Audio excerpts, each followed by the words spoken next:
Price lord brothers and sisters, கர்த்தராகிய இயேசு கிறிஸ்துவின் மகா பரிசுத்த நாமத்தினால் உங்கள் அனைவரையுமே வாழ்த்துகிறேன்.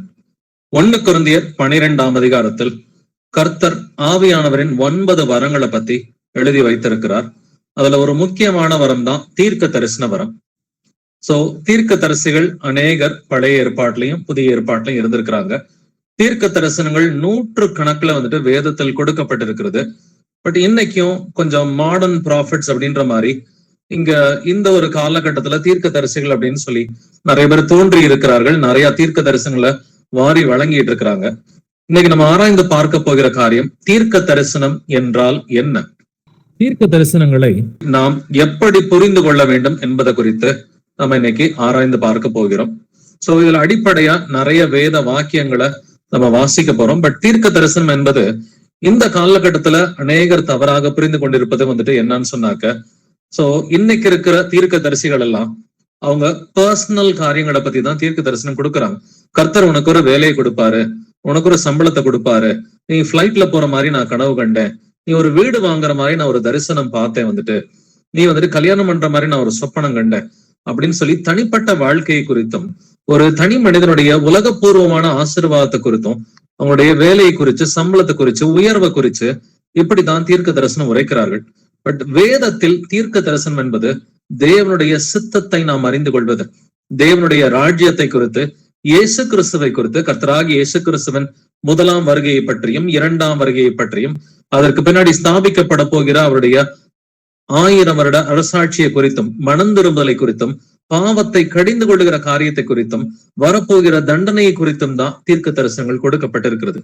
சோ பைபிள்ல தீர்க்க தரிசனம் என்பதற்கும் இன்னைக்கு அநேக போதகர்கள் தீர்க்க தரிசனம் என்று சொல்வதற்கும் எந்த ஒரு சம்பந்தமுமே இல்லாம தான் இருக்குது.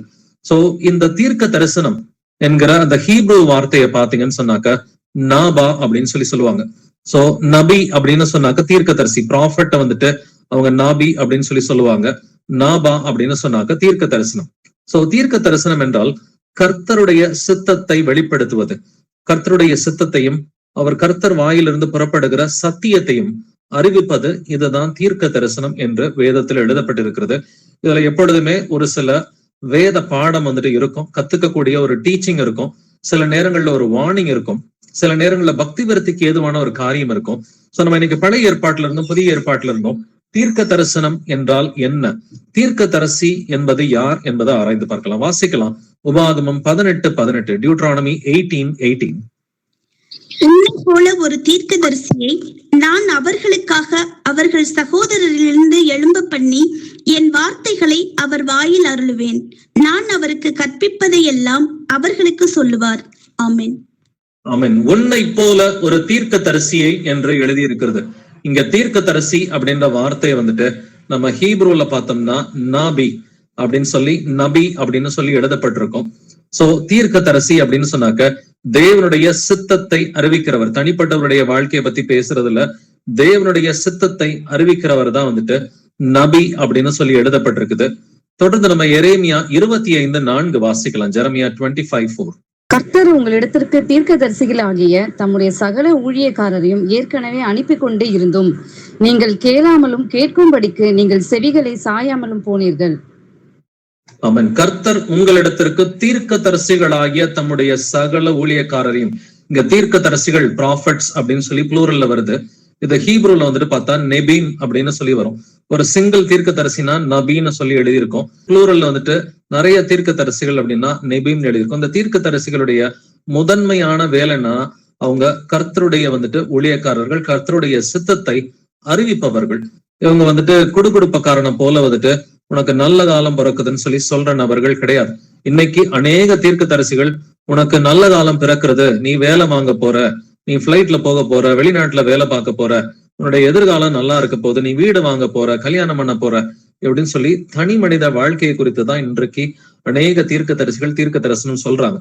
பட் வேதத்துல தீர்க்க தரிசனம் என்பது அது கர்த்தருடைய ராஜ்யத்தை குறித்தும், இயேசு கிறிஸ்துவை குறித்தும், அவருடைய முதலாம் வருகை, 2ஆம் வருகை, கர்த்தருடைய ராஜ்யம், அவருடைய 1000 வருட அரசாட்சி, நித்திய ஜீவன். சில நேரங்கள்ல ஒரு ஜனங்கள் இஸ்ரவேல் ஜனங்களோ புறஜாதிகளோ தவறு செய்யும் பொழுது அவர்களுடைய தவறுகளை கண்டிப்பதற்காகவும் சபைக்கு பக்தி விருத்தி உண்டாவதற்காகவும் இதுக்காக தான் கர்த்தர் தீர்க்க தரிசனங்களை கொடுத்திருக்கிறார். தனிப்பட்ட நபருடைய அந்த உயர்வுக்காக, அவருடைய செல்வத்திற்காக இது கொடுக்கப்பட்டது கிடையாது. சோ நம்ம ஹீப்ரூல அதனுடைய வார்த்தையை பார்த்துட்டோம். பட் புதிய ஏற்பாடு எழுதப்பட்டது கிரீக்ல தான் வந்துட்டு எழுதப்பட்டிருக்கு. சோ இந்த கிரீக்ல வந்துட்டு புதிய ஏற்பாட்டுல ப்ராஃபசி அப்படின்னு சொன்னாக்க ப்ராஃபட்டியா அப்படின்ற அந்த ஒரு அர்த்தத்துல, அந்த ஒரு ப்ரொனன்சியேஷன்ல தான் வந்துட்டு வளர்ந்துருக்குது. சோ இது கிரீக்லயும் வந்துட்டு அர்த்தத்தை பார்த்தோம்னு சொன்னா எதிர்காலத்தை கணிப்பது வந்துட்டு கிடையாது, கர்த்தருடைய சித்தத்தை அறிவிப்பது, தேவனுடைய சித்தத்தை மற்றவர்களுக்கு அறிவிப்பது, இயேசு கிறிஸ்துவை குறித்து சாட்சி கொடுப்பது, இதுதான் ப்ராஃபசி அப்படின்னு சொல்லி ப்ராஃபட்டியா அப்படின்னு கிரீக்லயும் எழுதப்பட்டிருக்குது. வாசிக்கலாம் வெளிப்படுத்தின விசேஷம் 19:10, ரெவலேஷன் 19:10. அப்பொழுது அவனை வணங்கும்படி அவனுடைய பாதத்தில் விழுந்தேன்.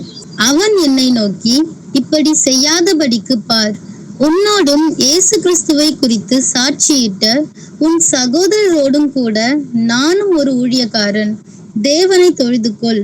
இயேசுவை பற்றின சாட்சி தீர்க்க தரிசனத்தின் ஆவியாய் இருக்கிறது என்றான். ஆமென். இயேசுவை பற்றின சாட்சி தீர்க்க தரிசனத்தின் ஆவியாய் இருக்கிறது. அப்ப இங்க தீர்க்க தரிசனம் அப்படின்னு சொல்லி எழுதப்பட்டிருக்கிறது. தீர்க்க தரிசனம் என்றால் என்ன? இது இயேசு கிறிஸ்துவை பற்றின சாட்சி, இதுதான் தீர்க்க தரிசனத்தின் ஆவியாக இருக்கிறது. தனி நபருடைய வாழ்க்கையை பத்தி பேசுறதோ, தனி நபருடைய வெற்றியை குறித்தோ, அவங்களுடைய செல்வத்தை குறித்தோ இது தீர்க்க தரிசனம் அல்ல அப்படின்றத நம்ம புரிஞ்சுக்கணும். புதிய ஏற்பாடு கிரேக்க பாஷையில் எழுதப்பட்டதுனால ப்ராஃபசி இந்த ஒரு வசனத்துல வெளிப்படுத்தின விசேஷம் 19:10 ப்ராஃபசி கிரீக்ல வந்துட்டு ப்ராஃபட்டியா அப்படின்னு சொல்லி வந்திருக்குது. அது தேவனுடைய சித்தத்தை, அவருடைய சத்தியத்தை அறிவிப்பது, இதுதான் ப்ராஃபசி. அதே போல வந்துட்டு டெஸ்டிமனி அப்படின்னு சொல்லி சொல்றோம், சாட்சின்னு சொல்லி சொல்றோம். இது கிரேக்க பாஷையில வந்துட்டு மார்டைரியா அப்படின்னு சொல்லி இருக்கும். விட்னஸ் அல்லது எவிடன்ஸ், டெஸ்டிமனி, சாட்சி என்பது வந்துட்டு மார்டைரியா. அதனாலதான் கர்த்தருக்காக இரத்த சாட்சியா மரிப்பவர்களை மார்டயர் அப்படின்னு சொல்லி சொல்றாங்க. மார்டயர் அப்படின்னு சொன்னாக்க கிரேக்க பாஷையில அது டெஸ்டிமனி, சாட்சி என்றுதான் வந்துட்டு எழுதப்பட்டிருக்கும். சோ வேதத்துல இருக்கிற ஒவ்வொரு தீர்க்க தரிசனமும் இயேசு கிறிஸ்துவை குறித்ததாக தான் இருக்கும். ஒண்ணு அவருடைய முதலாம் வருகை குறித்தோ, அல்லது அவருடைய இரண்டாம் வருகை குறித்தோ, அல்லது இயேசு கிறிஸ்துவனுடைய ராஜ்யத்தை குறித்தோ, அல்லது அவர் நமக்கு அருள போகிற நித்திய ஜீவனை குறித்து தான் இருக்கும். ஒரு தீர்க்க தரிசனம் இயேசு கிறிஸ்துவ மகிமைப்படுத்தலைன்னா அது தீர்க்க தரிசனமே அல்ல என்பதை நாம் உணர்ந்து கொள்ள வேண்டும். மீண்டும் சொல்றேன், ஒரு தீர்க்க தரிசனம் வந்துட்டு இயேசு கிறிஸ்துவை மகிமைப்படுத்தவில்லை என்றால் அது தீர்க்க தரிசனமே அல்ல. இன்னைக்கு அநேக தீர்க்க தரிசிகள் என்று பொல்லாத தீர்க்க தரிசிகள் எழும்பி இருக்கிறார்கள். நிறைய கள்ள தீர்க்க தரிசிகள் எழும்பி தனி மனித வாழ்க்கையை பத்தி தான் இன்னைக்கு தீர்க்க தரிசனம் உரைக்கிறார்கள். நீ நல்லா இருப்ப, வீடு வாங்குவ, காரு வாங்குவ, ஃபாரினுக்கு போவ. இது தீர்க்க தரிசனம் அல்ல என்பதை நாம் உணர்ந்து கொள்ள வேண்டும். தீர்க்க தரிசனம் பத்தி இன்னும் புதிய ஏற்பாட்டுல என்ன எழுதியிருக்கின்றதை வாசிக்கலாம். 1 கொரிந்தியர் 14 வசனங்கள் 1 முதல் 4 வரை வாசிக்கலாம். 1 Corinthians chapter 14 verses 1-4. அன்பை நாடுங்கள், ஞான வரங்களையும் விரும்புங்கள், விசேஷமாய் தீர்க்க தரிசன வரத்தை விரும்புங்கள். ஏனெனில் அந்நிய பாஷையில் பேசுகிறவன் ஆவியினாலே ரகசியங்களை பேசினாலும் அவன் பேசுகிறதை ஒருவனும் அறியாதிருக்கிறபடியினாலே அவன் மனுஷரிடத்தில் பேசாமல் தேவனிடத்தில் பேசுகிறான். தீர்க்க தரிசனம் சொல்லுகிறவனோ மனுஷருக்கு பக்தி விருத்தியும் புத்தியும் ஆறுதலும் உண்டாகத்தக்கதாக பேசுகிறான். அந்நிய பாஷையில் பேசுகிறவன் தனக்கே பக்தி விருத்தி உண்டாக பேசுகிறான். தீர்க்க தரிசனம் சொல்லுகிறவனோ சபைக்கு பக்தி விருத்தி உண்டாக பேசுகிறான். ஆமென். 1 கொரிந்தியர் 12 9 வரங்களை பத்தி ஆவியானவர் பேசுறாரு. 1 கொரிந்தியர் 13 அன்பை குறித்து கர்த்தர் எழுதி இருக்கிறார். பட் அடுத்து 1 கொரிந்தியர் 14 தீர்க்க தரிசனத்தை பத்தியும் அந்நிய பாஷை வரத்தை பத்தியும் இங்க எழுதி இருக்குது. இதுல 1வது வசனத்துல விசேஷமாய் தீர்க்க தரிசன வரத்தை விரும்புங்கள். தீர்க்க தரிசன வரம் ஒரு முக்கியமான வரம் அப்படின்றதுனால விசேஷமாக இந்த வரத்தை விரும்புங்கள் என்று வாசிக்கிற ஒவ்வொருவருக்கும் இது சொல்லப்படுகிறது. 3வது வசனத்துல தீர்க்க தரிசனம் சொல்லுகிறவனோ மனுஷருக்கு பக்தி விருத்தியும் புத்தியும் ஆறுதலும் உண்டாகத்தக்கதாக பேசுகிறான். அப்ப தீர்க்க தரிசனம் சொல்லுகிறவன் வந்துட்டு அவன் சொல்லும் பொழுது ஜனங்க நிறைய பேர் கேட்கிறாங்க இல்லைங்களா? ஜனங்க நிறைய பேர் கேட்கும் பொழுது விசுவாசிகளுக்கு இது எப்படி இருக்கணுமா? பக்தி விருத்தியும் புத்தியும் ஆறுதலும் உண்டாகத்தக்கதாக பேசுவதுதான் தீர்க்க தரிசனம். நீ நல்லா இருப்ப, நீ ஃபாரினுக்கு போவ, நீ பங்களா வாங்குற மாதிரி நான் சொப்பனம் கண்டேன், நீ காரு வாங்குற மாதிரி தரிசனம் கண்டேன் அப்படின்னு சொல்றது கேட்கிற எல்லாருக்குமே இது பக்தி விருத்தியா இருக்குமா? இது புத்தியை தெளிவிக்குமா? இது ஆறுதல் உண்டாக்குமான்னு பாத்தீங்கன்னா நிச்சயமா இல்ல. இது ஒரு மனுஷருக்கு வேணா ஒரு ஆறுதலை கொடுக்கும். கர்த்தர் இந்த மாதிரி தனிப்பட்ட வாழ்க்கையை குறித்து தீர்க்க தரிசனம் கொடுக்க மாட்டார். முதலாவது தேவனுடைய ராஜ்யத்தையும் அவருடைய நீதியும் தேடும் பொழுது மற்றவைகள் எல்லாம் உங்களுக்கு கூட கொடுக்கப்படும் என்று வேதம் சொல்கிறது. இந்த பூமிக்குரிய காரியங்களை பத்தி நம்ம தேட வேண்டிய அவசியம் இல்லை. ஏன்னா அஞ்ஞானிகள் தான் இவைகளை நாடி தேடுகிறார்கள் என்று வேதம் சொல்கிறது. அப்படின்னாக்க நம்ம கர்த்தருடைய ராஜ்யத்தை குறித்து தீர்க்க தரிசனம் ஏற்கனவே உரைக்கப்பட்டு இருக்கிறது. இயேசு கிறிஸ்துவனுடைய ராஜ்யத்தை குறித்து தீர்க்க தரிசனம் உரைக்கப்பட்டிருக்கிறது. அப்ப அதை நம்ம கேட்கும் பொழுது, அதை யாராவது விவரித்து சொல்லும் பொழுது நமக்கு பக்தி விருத்தி உண்டாகணும். அதுதான் தீர்க்க தரிசனம். புத்தியை தெளிவிக்கிறதா இருக்கணும், ஆறுதல் உண்டாகணும். இதுதான் தீர்க்க தரிசனம். அப்ப இயேசு கிறிஸ்துவின் வருகைக்கு முன்னாடி நமக்கு ஒரு சில அடையாளங்களை கர்த்தர் வேதத்துல இருந்தே கொடுத்திருக்கிறார். கர்த்தருடைய வருகைக்கு முன்னாடி என்னென்ன காரியம்லாம் நடக்க போகுது, இது வேத வாக்கியங்களிலே தீர்க்க தரிசனமாக கொடுக்கப்பட்டிருக்கிறது. இது தீர்க்க தரிசனமாக இருக்கிறது. நாமளா யூகிச்சு சொல்றது அது தீர்க்க தரிசனமா இருக்காது. கர்த்தர் சொன்னார்னு சொல்லி கர்த்தருடைய நாமத்தை வீணிலே வழங்கி இன்னைக்கு அநேக கள்ள தீர்க்க தரிசிகள் சுய லாபத்திற்காக, பணத்துக்காக, தசமபாகம், காணிக்கைக்காக தப்பா தீர்க்க தரிசனம் உரைக்கிறாங்க. வேதம் சொல்கிறது, தீர்க்க தரிசனம் சொல்கிறவனோ மனுஷருக்கு பக்தி விருத்தி உண்டாக சொல்லணும், புத்தியை தெளிவிக்கிறதுக்காக ஆறுதல் உண்டாக பேச வேண்டும். 4வது வசனத்துல தீர்க்க தரிசனம் சொல்கிறவனோ சபைக்கு பக்தி விருத்தி உண்டாக பேசுகிறான் என்று மீண்டும் எழுதியிருக்கிறது. அப்ப சபைக்கு பக்தி விருத்தி வந்தாதான் அது தீர்க்க தரிசனம். ஒரு தனி மனிதனுக்காக அறிவிக்கப்படுவது அது தீர்க்க தரிசனம் அல்ல என்பதை நாம் உணர்ந்து கொள்ள வேண்டும். தொடர்ந்து வாசிக்கலாம். 2 பேதுரு 1:21 வசனம். 2 Peter 1:21. தீர்க்க தரிசனமானது ஒரு காலத்திலும் மனுஷருடைய சித்தத்தினாலே உண்டாகவில்லை. தேவனுடைய பரிசுத்த மனுஷர்கள் பரிசுத்த ஆவியினாலே ஏவப்பட்டு பேசினார்கள். ஆமென். தீர்க்க தரிசனமானது ஒரு காலத்திலும் மனுஷருடைய சித்தத்தினாலே உண்டாகவில்லை. தேவனுடைய பரிசுத்த மனுஷர்கள் பரிசுத்த ஆவியினாலே ஏவப்பட்டு பேசினார்கள். அப்ப தீர்க்க தரிசனமானது ஒரு காலத்திலும் மனுஷருடைய சித்தத்தினாலே உண்டாகவில்லை அப்படின்னு சொல்லி இது இங்கிலீஷ்ல படிச்சு பார்த்தா it is not a private interpretation அப்படின்னு சொல்லி எழுதியிருக்கும். தீர்க்க தரிசனம் ஒரு பிரைவேட் இன்டர்பிரேஷனா, உனக்கு இது சொல்லுது உனக்கு இது சொல்லுதுன்னு சொல்லி பிரைவேட்டா இன்டர்பிரேட் பண்றதுக்கு தீர்க்க தரிசனம் கிடையாது. இது தேவனுடைய பரிசுத்த மனுஷர்கள் பரிசுத்த ஆவியினாலே ஏவப்பட்டு பேசினார்கள். இது எதை குறித்திருக்கும்? கர்த்தருடைய சித்தத்தை வெளிப்படுத்துவது. அது தீர்க்க தரிசனம். இயேசு கிறிஸ்துவ போக்கஸ் பண்ணி தான் இருக்கும். இது நித்திய ஜீவனை போக்கஸ் பண்ணி தான் என்னைக்குமே இருக்கும். இது கர்த்தருடைய அந்த தேவ நீதியை குறித்ததா தீர்க்க தரிசனம் சொல்லப்பட்டிருக்கும். கர்த்தருடைய சபைக்கு பக்தி விருத்தி உண்டாக்குற மாதிரி, தனிப்பட்ட நபருக்கு அல்ல, கர்த்தருடைய சபைக்கு பக்தி விருத்தி உண்டாகிற மாதிரி, கர்த்தருடைய சத்தியத்தை வெளிப்படுத்துவது போல இந்த உலகத்துக்குரிய ஆஸ்திகளை குறித்து பேசுவது தீர்க்க தரிசனம் அல்ல. அது தேவனை குறித்தது, அது மனிதனை குறித்தது அல்ல. நம்ம மீண்டும் தீர்க்க தரிசனத்துல புரிஞ்சுக்க வேண்டியது, இது தேவனை குறித்த ஒரு காரியம், இது மனிதனை குறித்த காரியம் அல்ல என்பதையும் நாம் உணர்ந்து கொள்ள வேண்டும். சோ தீர்க்க தரிசனத்துல கர்த்தர் தன்னுடைய சித்தத்தை எப்படி வெளிப்படுத்துகிறார்? சில நேரங்கள்ல நூற்றுக்கணக்கான ஆண்டுகளுக்கு முன்னாடி, ஆயிரக்கணக்கான ஆண்டுகளுக்கு முன்னாடி தன்னுடைய சித்தத்தை எல்லாம் அவர் எப்படி தீர்க்க தரிசனமாக வெளிப்படுத்துகிறார் அப்படின்றத புரிஞ்சுக்கலாம். ஏசாயா 46ஆம் அதிகாரம் வசனங்கள் 10 முதல் 11 வரை வாசிக்கலாம். Isaiah 46 verses 10 to 11. அந்தத்தில் உள்ளவைகளை ஆதி முதற்கொண்டும் இன்னும் செய்யப்படாதவைகளை பூர்வ காலம் முதற்கொண்டும் அறிவிக்கிறேன். என் ஆலோசனை நிலை நிற்கும், எனக்கு சித்தமானவைகளை எல்லாம் செய்வேன் என்று சொல்லி உராய்ஞ்சுகிற ஒரு பட்சியை கிழக்கிலிருந்தும் என் ஆலோசனையை நிறைவேற்றும் மனுஷனை தூர தேசத்திலிருந்தும் வரவழைக்கிறவராய் இருக்கிறேன். அதை சொன்னேன், அதை நிறைவேற்றுவேன், அதை திட்டம் பண்ணினேன், அதை செய்து முடிப்பேன். ஆமென். அந்தத்தில் உள்ளவைகளை ஆதி முதற்கொண்டும் இன்னும் செய்யப்படாதவைகளை பூர்வ காலம் முதற்கொண்டும் அறிவிக்கிறேன். இதுதாங்க தீர்க்க தரிசனம். இன்னும் நடக்காதவைகளை குறித்து கர்த்தர் தன்னுடைய சித்தத்தை முன்னமே வெளிப்படுத்துவது இதுதான் தீர்க்க தரிசனமா இருக்கிறது.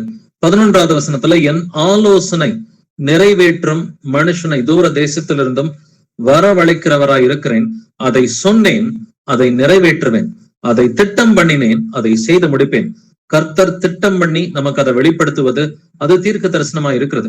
நிச்சயமா எல்லா தீர்க்க தரிசனம் அதன் காலத்தில் நிறைவேறி முடியும். எப்படி ஆண்டவராகிய இயேசு கிறிஸ்துவின் முதலாம் வருகைக்கு நிறைய தீர்க்க தரிசனங்கள் கொடுக்கப்பட்டு எல்லாமே நடந்து முடிஞ்சிருச்சு.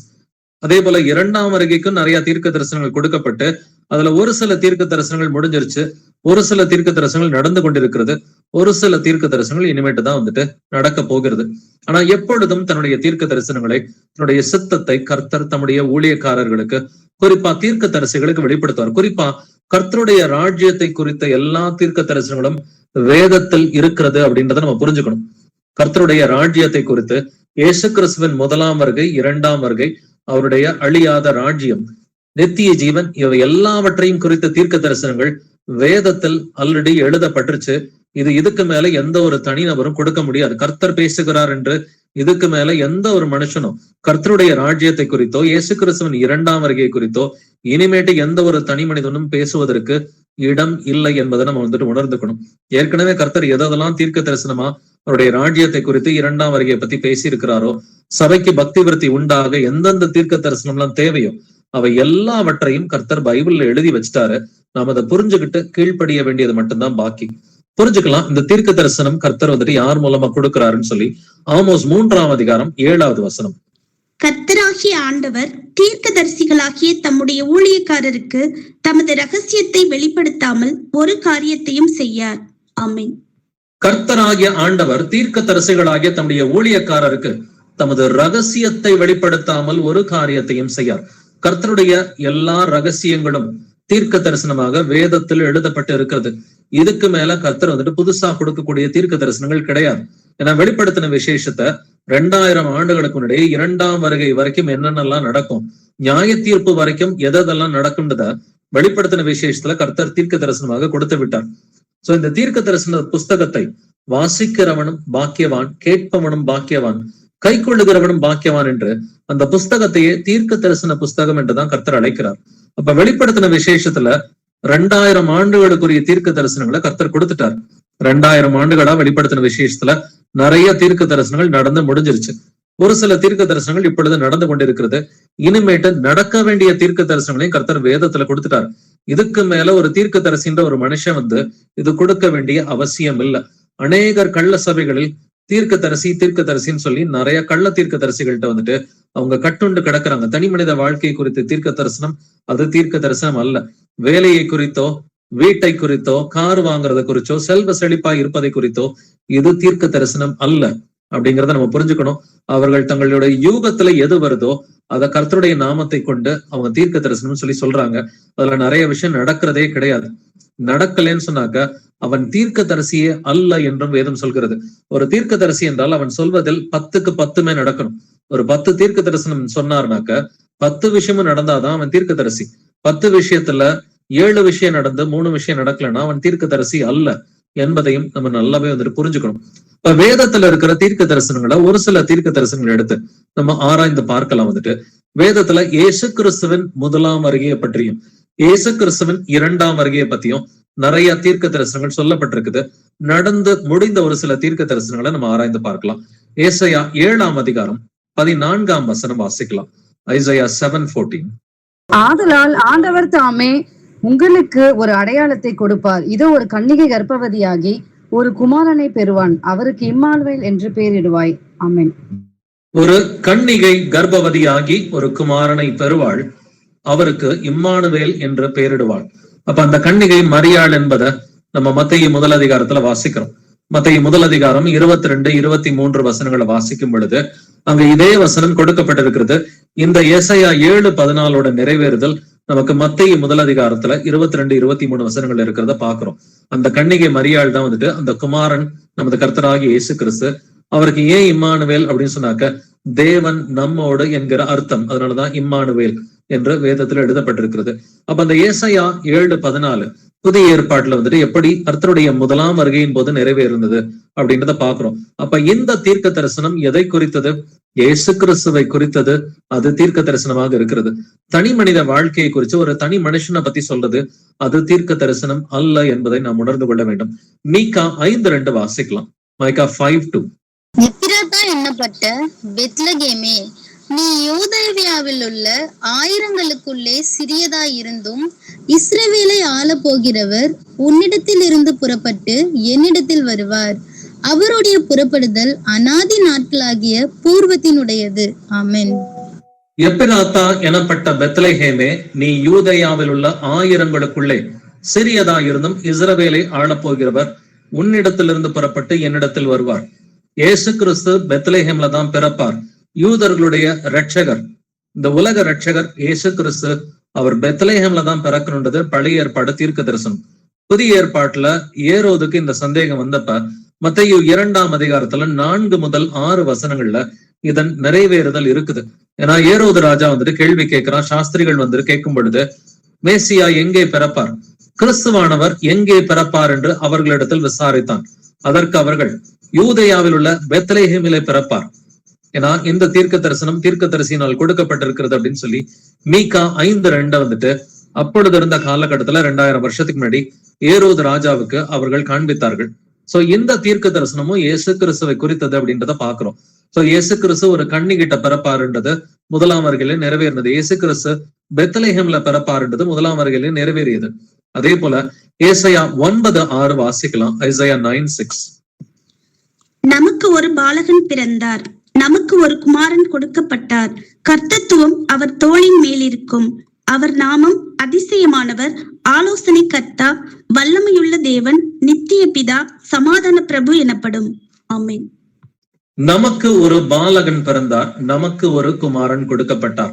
இந்த பாலகன், இந்த குமாரன் நமது கர்த்தராகி இயேசு கிறிஸ்து என்பது நமக்கு நல்லாவே தெரியும். இது 1ஆம் வருகையிலே நிறைவேறிய ஒரு வசனம் தான். கர்த்தத்துவம் அவர் தோளின் மேல் இருக்கும். இது இன்னும் நடக்கல. கவர்மெண்ட், கர்த்தத்துவம் என்றால் கவர்மெண்ட்.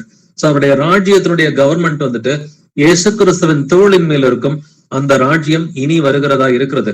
அவர் நாமம் என்னது? அதிசயமானவர், ஆலோசனை கர்த்தா, வல்லமை உள்ள தேவன், நித்திய பிதா. நித்திய பிதாவே பாலகனாக, குமாரனாக இந்த பூமியில இரட்சகராக பிறப்பார் என்கிற இந்த தீர்க்க தரிசனம் இயேசு கிறிஸ்துவின் 1ஆம் வருகையில நிறைவேறியது. அதே போல ஏசாயா 61 வாசிக்கும் பொழுது இந்த ஒரு வசனங்களை இயேசு கிறிஸ்துவே வாசிக்கிறார். லூக்கா 4ஆம் அதிகாரத்துல ஏசாயா 61 முதல் 3 வசனங்களை நீங்க வாசிச்சு பாத்தீங்கன்னாக்க, கர்த்தராகிய தேவனுடைய ஆவியானவர் என்மேல் இருக்கிறார், சிறுமைப்பட்டவர்களுக்கு சுவிசேஷத்தை அறிவிக்க கர்த்தர் என்னை அபிஷேகம் பண்ணினார், இருதயம் நொறுங்குண்டவர்களுக்கு காயம் கட்டுதலையும், சிறைப்பட்டவர்களுக்கு விடுதலையும், கட்டுண்டவர்களுக்கு கட்டவிழ்த்தலையும் கூறவும் கர்த்தர் என்னை அனுப்பினார் அப்படின்னு சொல்லி ஏசாயா 61ஆம் அதிகாரத்துல முதல் 3 வசனங்கள்ல இயேசு கிறிஸ்துவை குறித்த ஒரு தீர்க்க தரிசனம் இருக்குது. அவர் இந்த பூமிக்கு வரும் பொழுது சிறுமைப்பட்டவர்களுக்கு சுவிசேஷத்தை அறிவிப்பார், பார்வை இல்லாதவர்களுக்கு பார்வையை கொடுப்பார். இது எல்லாமே ஆவியானவரின் துணையோடு இயேசு கிறிஸ்து இதை செய்து முடிப்பார் என்கிற இந்த ஏசாயா 61 தீர்க்க தரிசனம் லூக்கா 4ஆம் அதிகாரத்தில் நிறைவேறுகிறது. வாசிக்கலாம். லூக்கா 4ஆம் அதிகாரம் வசனங்கள் 18 முதல் 21 வரை. கர்த்தருடைய ஆவியானவர் என் மேல் இருக்கிறார், தரித்திரருக்கு சுவிசேஷத்தை பிரசங்கிக்கும்படி என்னை அபிஷேகம் பண்ணினார், இருதயம் நறுங்குண்டவர்களை குணமாக்கவும், சிறைப்பட்டவர்களுக்கு விடுதலையும், குருடருக்கு பார்வையும் பிரசித்தப்படுத்தவும், நொறுங்குண்டவர்களை விடுதலையாக்கவும், கர்த்தருடைய அனுகிரக வருஷத்தை பிரசித்தப்படுத்தவும் என்னை அனுப்பினார் என்று எழுதியிருக்கிற இடத்தை அவர் கண்டு வாசித்து புஸ்தகத்தை சுருட்டி பணிவிடைக்காரனிடத்தில் கொடுத்து உட்கார்ந்தார். ஜெப ஆலயத்தில் உள்ள எல்லாருடைய கண்களும் அவர் மேல் நோக்கமாயிருந்தது. அப்பொழுது அவர் அவர்களோட பேசத் தொடங்கி, உங்கள் காதுகள் கேட்க இந்த வேத வாக்கியம் இன்றைய தினம் நிறைவேறிற்று என்றார். ஆமென். அப்பொழுது அவர் இந்த வசனங்கள் எல்லாம் வாசிக்கிறாரு. ஏசாயா 61 வாசிச்சுட்டு, கர்த்தருடைய ஆவியானவர் என் மேல் இருக்கிறார், தரித்திரருக்கு சுவிசேஷத்தை பிரசங்கிக்கும்படி என்னை அபிஷேகம் பண்ணினார். இந்த வசனங்கள் எல்லாம் இயேசு கிறிஸ்து வாசிக்கிறார். வாசிச்சு முடிச்சுட்டு, அப்பொழுது அவர் அவர்களோட பேச தொடங்கி, உங்கள் காதுகள் கேட்க இந்த வேத வாக்கியம் இன்றைய தினம் நிறைவேறிற்று அப்படின்னு சொல்லி இயேசு கிறிஸ்து சொல்றார். அவருடைய 1ஆம் வருகையில அநேக தீர்க்க தரிசனங்கள் நிறைவேறியது. நம்ம புரிஞ்சுக்க வேண்டிய காரியம், தீர்க்க தரிசனம் என்பது இயேசு கிறிஸ்துவை குறித்தது. அவருடைய 1ஆம் வருகையோ அல்லது அவருடைய 2ஆம் வருகையோ அல்லது அவருடைய ராஜ்யத்தை குறித்தோ அல்லது அவருடைய சரீரமாகிய சபைக்கு பக்தி விருத்தி உண்டாகும் வகையில நித்திய ஜீவனை குறித்தோ, பாவத்தை கண்டிக்கிற ஒரு காரியத்தை குறித்தோ, மனந்திரும்பலை குறித்தோ அல்லது வந்துட்டு நித்திய நியாய தீர்ப்பை குறித்தோ இது சம்பந்தமாதான் தீர்க்க தரிசனங்கள் இருக்கும். இயேசு கிறிஸ்துவை மகிமைப்படுத்தாத ஒரு காரியம் தீர்க்க தரிசனமாக இருக்காது. சுய வாழ்க்கையை குறித்தது தீர்க்க தரிசனமாக இருக்க முடியாது. அது இயேசு கிறிஸ்துவை மகிமைப்படுத்தணும், சபைக்கு பக்தி விருத்தி உண்டாகணும். இதுதான் தீர்க்க தரிசனமாக இருக்கிறது. இன்னொரு தீர்க்க தரிசனத்தை பத்தி நம்ம வந்துட்டு வாசிக்கலாம். சகரியா 9:9. சகரியா 9:9. சீயோன் குமாரத்தியே மிகவும் களிக்கூறு, எருசலேம் குமாரத்தியே கெம்பீரி, இதோ உன் ராஜா உன்னிடத்தில் வருகிறார், அவர் நீதியுள்ளவரும் ரட்சிக்கிறவரும் தாழ்மையுள்ளவரும், கழுதையின் மேலும் கழுதை குட்டியாகிய மரியின் மேலும் ஏறி வருகிறவராய் இருக்கிறார். ஆமென். இதோ உன் ராஜா உன்னிடத்தில் வருகிறார். இயேசு கிறிஸ்து எப்படி ஏறி வருவாரு? அவர் கழுதையின் மேலும் கழுதை குட்டியாகிய மரியின் மேலும் ஏறி வருகிறார்னு சொல்லி சக்கரியால 9ஆம் அதிகாரம் 9வது வசனத்துல ஒரு தீர்க்க தரிசனம் இருக்குது. இது இயேசு கிறிஸ்துவனுடைய முதலாம் வருகையிலே இந்த தீர்க்க தரிசனம் நிறைவேறியது. மத்தேயு 21ஆம் அதிகாரத்துல 4 முதல் 5 வசனங்களை வாசிக்கும் பொழுது, இதோ உன் ராஜா சாந்த குணம் உள்ளவராய் கழுதையின் மேலும் கழுதை குட்டியாகிய மரியின் மேலும் ஏறிக்கொண்டு உன்னிடத்தில் வருகிறார் என்று சீயோன் குமாரத்திக்கு சொல்லுங்கள் என்று தீர்க்க தரிசியினால் உரைக்கப்பட்டது நிறைவேறும்படி இதெல்லாம் நடந்தது. அப்ப தீர்க்க தரிசனம் எல்லாமே இயேசு கிறிஸ்துவை குறித்ததாக தான் இருக்கிறது. பழைய ஏற்பாடு முழுக்கவுமே என்னை குறித்து தான் எழுதப்பட்டிருக்கிறதுன்னு சொல்லி இயேசு கிறிஸ்து சொல்லியிருக்கிறார். அப்ப பைபிள்ல இருக்கிற ஒவ்வொரு தீர்க்க தரிசனமும் அது இயேசு கிறிஸ்துவை குறித்ததாக இருக்கிறது. இயேசுவை பற்றின சாட்சியே தீர்க்க தரிசனத்தின் ஆவியாக இருக்கிறது என்ற ஒரு வசனத்தை வாசிச்சோம். வெளிப்படுத்தின விசேஷம் 19:10 இயேசுவை பற்றின சாட்சி தான் தீர்க்க தரிசனத்தின் ஆவியாக இருக்கிறது அப்படின்றத நம்ம வாசிச்சோம். இது குறித்து இயேசு கிறிஸ்துவை என்ன சொல்றாருன்னு தான் பார்க்கலாம். தீர்க்க தரிசனத்தை குறிச்சும் பழைய ஏற்பாடு தீர்க்க தரிசனங்களை குறிச்சும் இயேசு கிறிஸ்து என்ன பேசுகிறார்? லூக்கா 24:27 வாசிக்கலாம். லூக் 24:27. மோசே முதலிய சகல தீர்க்கதரிசிகளும் எழுதின வேத வாக்கியங்கள் எல்லாவற்றிலும் தம்மை குறித்து சொல்லியவைகளை அவர்களுக்கு விவரித்து காண்பித்தார். ஆமென். மோசே முதலிய சகல தீர்க்க தரிசிகளும் அப்படின்னு சொல்லி கர்த்தர் பேசுறாருங்க. அப்படின்னாக்க மோசே முதலிய சகல தீர்க்க தரிசிகளும் அப்படின்னாக்க பழைய ஏற்பாடு தீர்க்க தரிசிகளை பத்தி இயேசு கிறிஸ்து பேசுறார். இந்த சகல தீர்க்க தரிசிகளும் எழுதின வேத வாக்கியங்கள் எல்லாவற்றிலும் தம்மை குறித்து சொல்லியவைகளை அவர்களுக்கு விவரித்து காண்பித்தார். அப்ப என்ன குறிச்சுதான்பா தீர்க்க தரிசனம் எழுதப்பட்டிருக்குன்னு சொல்லி இயேசு கிறிஸ்துவே அப்போஸ்தலர்களுக்கு விவரித்து காண்பித்தார் அப்படிங்கிறத பாக்குறோம். தீர்க்க தரிசனம் என்றால் அது இயேசு கிறிஸ்துவை மகிமைப்படுத்துகிறதா இருக்க வேண்டும். தீர்க்க தரிசனம் என்றால் அது சபைக்கு பக்தி விருத்தி உண்டாக்க வேண்டும். லூக்கா 24:44 வாசிக்கலாம். லூக் 24:44. அவர்களை நோக்கி, மோசேயின் நியாயப்பிரமாணத்திலும் தீர்க்கதரிசிகளின் ஆகமங்களிலும் சங்கீதங்களிலும் என்னை குறித்து எழுதியிருக்கிறவைகள் எல்லாம் நிறைவேற வேண்டியதென்று நான் உங்களோடு இருந்தபோது உங்களுக்கு சொல்லிக் கொண்டு வந்த விசேஷங்கள் இவைகளே என்றார். ஆமென். அவர்களை நோக்கி, மோசேயின் நியாயப்பிரமாணத்திலும் தீர்க்க தரிசிகளின் ஆகமங்களிலும் சங்கீதங்களிலும் என்னை குறித்து எழுதியிருக்கிறவைகளை எல்லாம் நிறைவேற வேண்டியது அப்படின்னு இயேசு கிறிஸ்து பழைய ஏற்பாடு முழுக்க என்ன பத்தி தான் எழுதி இருக்குது. எல்லா தீர்க்க தரிசனங்களும் என்னதான் மகிமைப்படுத்துதுன்னு சொல்லி இயேசு கிறிஸ்து விவரித்து காண்பிக்கிறார். சோ இயேசு கிறிஸ்து சொல்லியதுக்கு மேல வேற நம்ம எதுவும் பேச வேண்டிய அவசியமே கிடையாது. லூக்கா 24:27 லூக்கா 24:44 இயேசு கிறிஸ்து எல்லா தீர்க்க தரிசனங்களும் என்னதான் மகிமைப்படுத்துதுன்னு சொல்லி அவர் சொல்லியிருக்கிறார். இயேசு கிறிஸ்துவை மகிமைப்படுத்தாத ஒரு காரியம் தீர்க்க தரிசனம் அல்ல என்பதை நாம் உணர்ந்து கொள்ள வேண்டும். அப்போஸ்தலர் 10:43 வாசிக்கலாம். ஆக்ட்ஸ் 10:43. அவரை விசுவாசிக்கிறவன் எவனோ அவன் அவருடைய நாமத்தினாலே பாவ மன்னிப்பை பெறுவான் என்று தீர்க்கதரிசிகள் எல்லாரும் அவரை குறித்தே சாட்சி கொடுக்கிறார்கள் என்றான். ஆமென். பழைய ஏற்பாட்டு தீர்க்க தரிசிகள் எல்லாரும் யாரை குறித்து சாட்சி கொடுக்கிறார்கள்? பழைய ஏற்பாட்டு தீர்க்க தரிசிகள் எல்லாரும் இயேசு கிறிஸ்துவை குறித்தே சாட்சி கொடுக்கிறார்கள். அதனாலதான் இயேசுவை பற்றின சாட்சியே தீர்க்க தரிசன ஆவியாக இருக்கிறது என்று அப்போஸ்தலர் நமக்கு வெளிப்படுத்தின விசேஷம் 19:10 சொல்லுது.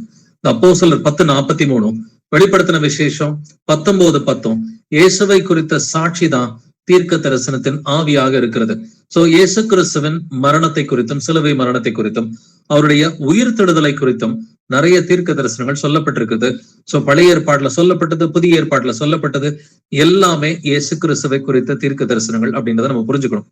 சோ தீர்க்க தரிசனம் என்றால் அது இயேசு கிறிஸ்துவை குறித்ததாக இருக்க வேண்டும். அது அவரை மகிமைப்படுத்துகிறதாக இருக்க வேண்டும். அவருடைய சபைக்கு பக்தி விருத்தி உண்டாக்குகிறதா இருக்க வேண்டும். வாசிக்கலாம். சங்கீதம் 22 வசனங்கள் 16 முதல் 18 வரைக்கும். Psalm 22 verses 16-8. நாய்கள் என்னை சூழ்ந்திருக்கிறது, பொல்லாதவர்களின் கூட்டம் என்னை வளைந்து கொண்டது. என் கைகளையும் என் கால்களையும் உருவ குத்தினார்கள். என் எலும்புகளை எல்லாம் நான் எண்ணலாம். அவர்கள் என்னை நோக்கி பார்த்து கொண்டிருக்கிறார்கள். என் வஸ்திரங்களை தங்களுக்குள்ளே பங்கிட்டு என் உடையின் பேரில் சீட்டு போடுகிறார்கள். ஆமென். நாய்கள் என்னை சூழ்ந்திருக்கிறது, பொல்லாதவர்களின் கூட்டம் என்னை வளைந்து கொண்டது. என் கைகளையும் என் கால்களையும் உருவ குத்தினார்கள். இது தீர்க்க தரிசனம். இது நிறைவேறியது, புதிய ஏற்பாட்டுல நிறைவேறியது நமக்கு தெரியும். மத்தேயு 27:35 வசனத்துல அவரை சிலுவையில் அறைந்த பின்பு அவர்கள் சீட்டு போட்டு அவருடைய வஸ்திரங்களை பங்கிட்டு கொண்டார்கள். என் வஸ்திரங்களை தங்களுக்குள்ளே பங்கிட்டு என் உடையின் பேரில் சீட்டு போட்டார்கள் என்று தீர்க்கதரிசியால் உரைக்கப்பட்டது நிறைவேறும்படி இப்படி நடந்தது அப்படின்னு தெளிவா வசனம் சொல்லுது. சோ இயேசு கிறிஸ்து சிலுவையில் அறையப்படுவார், அவருடைய உடையின் பேரில் சீட்டு போடுவார்கள் என்கிற தீர்க்க தரிசனம் எல்லாமே சங்கீதம் 22 கொடுக்கப்பட்டு மத்தேயு 27 அது நிறைவேறினதை பாக்குறோம். இதை பத்தி நம்ம மார்க்லையும் லூக்காவிலையும் கூட வாசிக்க முடியும். சோ தொடர்ந்து இயேசு கிறிஸ்துவை குறித்த தீர்க்க தரிசனங்களை நம்ம ஆராய்ந்து பார்க்கலாம். ஏசாயா 53:5 வாசிக்கலாம். ஐசாயா 53:5. நம்முடைய மீறுதல்கள் நிமித்தம் அவர் காயப்பட்டு நம்முடைய அக்கிரமங்கள் நிமித்தம் அவர் நொறுக்கப்பட்டார். நமக்கு சமாதானத்தை உண்டு பண்ணும் ஆக்கினை அவர் மேல் வந்தது, அவருடைய தழும்புகளால் குணமாகிறோம். ஆமென். நம்முடைய மீறுதல்களின் நிமித்தம் தான் இயேசு கிறிஸ்து காயப்பட்டார், நம்முடைய அக்கிரமங்களின் நிமித்தம் அவர் நொறுக்கப்பட்டார், நமக்கு சமாதானத்தை உண்டு பண்ணும் ஆக்கினை இயேசு கிறிஸ்துவின் மேல் வந்தது, இயேசு கிறிஸ்துவின் தழும்புகளால் குணமாகிறோம் அப்படின்னு சொல்லி ஏசாயால சொல்லப்பட்டது 1 பேதுரு 2:24 நிறைவேறியதுன்னு சொல்லி பேதுரு வந்துட்டு எழுதுறான். அவருடைய தழும்புகளால் குணமானீர்கள் அப்படின்னு சொல்லி அந்த வசனம் முடியும். சோ இயேசு கிறிஸ்துவின் தழும்புகளால் குணமானீர்கள்.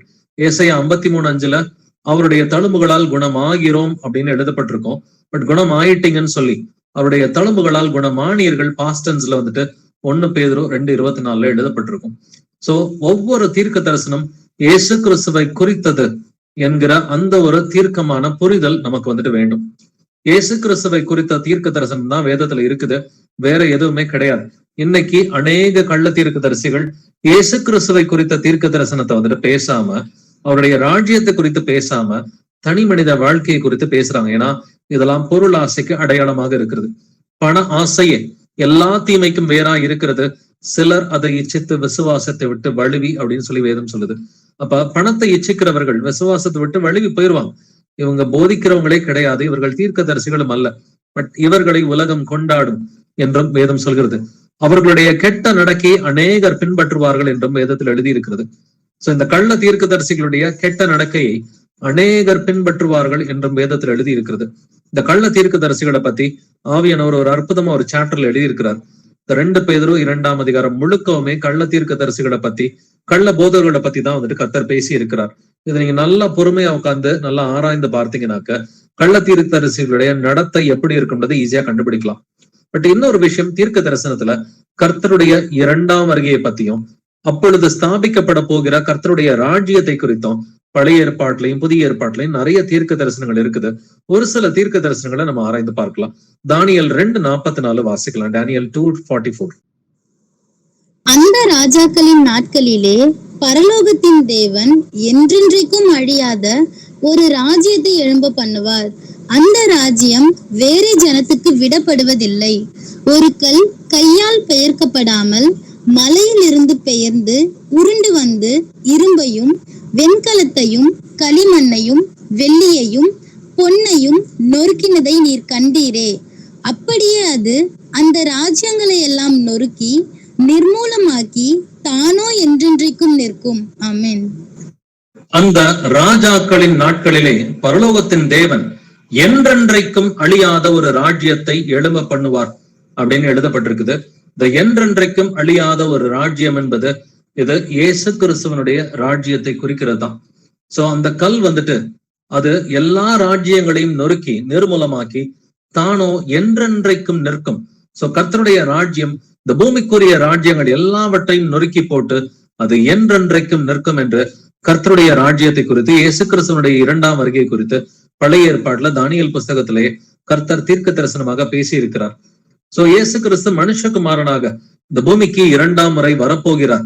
அவர் மேகங்கள் மேல வருவார்னு சொல்லி புதிய ஏற்பாட்டுல நிறைய வாசிக்கிறோம். பட் இதுக்கு வந்துட்டு அடிப்படையா பழைய ஏற்பாட்டுல ஒரு வசனம் இருக்குது. தானியேல் 7ஆம் அதிகாரம் வசனங்கள் 13 முதல் 14 வரை வாசிக்கலாம். Daniel chapter 7 verses 13 to 14. தரிசனங்களிலே நான் பார்த்து கொண்டிருக்கையில் இதோ மனுஷகுமாரனுடைய சாயலான ஒருவர் வானத்து மேகங்களுடனே வந்தார். அவர் நீண்ட ஆயுசுள்ளவர் இடம் மட்டும் வந்து அவர் சமீபத்தில் கொண்டு வரப்பட்டார். சகல ஜனங்களும் ஜாதியாரும் பாஷைக்காரரும் அவரையே சேவிக்கும்படி அவருக்கு கர்த்தத்துவமும் மகிமையும் ராஜரிகமும் கொடுக்கப்பட்டது. அவருடைய கர்த்தத்துவம் நீங்காத நித்திய கர்த்தத்துவமும் அவருடைய ராஜ்யம் அழியாததுமாய் இருக்கும். ஆமென். ஆமென். கர்த்தருடைய 2ஆம் வருகையின் போது இயேசு கிறிஸ்து எப்படி இந்த பூமிக்கு வருவார், அவருடைய ராஜ்யம் எப்படி இருக்க போகிறது அப்படின்னு சொல்லி தானியேல் 7ஆம் அதிகாரத்திலே வாசிக்க கேட்டோம். மனுஷகுமாரனுடைய சாயலான ஒருவர் வானத்து மேகங்களுடனே வந்தார். சகல ஜனங்களும் ஜாதியாரும் பாஷைக்காரரும் அவரையே சேவிக்கும்படி அவருக்கு கர்த்தத்துவமும் மகிமையும் ராஜரீகமும் கொடுக்கப்பட்டது. அவருடைய கர்த்தத்துவம் நீங்காத நித்திய கர்த்தத்துவமும் அவருடைய ராஜ்யம் அழியாததுமாய் இருக்கும்.